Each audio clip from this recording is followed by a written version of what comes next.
একদিন বিশ্বনবী বললেন, বান্দার কোনো হক আল্লাহ কোনোদিন ছেড়ে দেয় না। আল্লাহর হক আল্লাহ মাফ করে, বান্দার হকের মাফ নাই। যদিও আমি নবী, আমার উপর যদি কোনো হক থাকে বলো, আমি দিয়ে দেব। কোন সাহাবী দাঁড়ায় না, এক সাহাবী দাঁড়িয়ে বলল, নবী, যুদ্ধের ময়দানে চাবুক চালানোর সময় এক কাফেরকে মারতে যে আপনার লাঠির বাড়ি আমার পিঠের মধ্যে পড়েছে।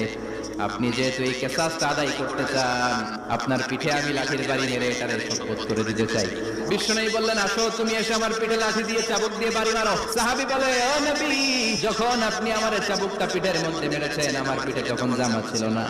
আপনি যদি যথা নিয়মে কিসাসটা আদায় করতে চান, আপনার জামাটা খুলেন, খালি পিঠের মধ্যে বাড়িটা মার। সাইয়েদনা ওমর ফারুক হাতের জামা এরকম করতে শুরু করছে, আয় দিকে আয়। বিশ্বনবী বললেন, ওমর থামো, মারতে দাও। বিশ্বনবী উনার জুব্বাটা উপরের দিকে উঠালেন, পিঠের মধ্যে বাড়ি দেওয়ার জন্য ওই সাহাবীকে ডাকলেন। ওই সাহাবী বিশ্বনবীকে পিছন দিক থেকে জড়িয়ে ধরে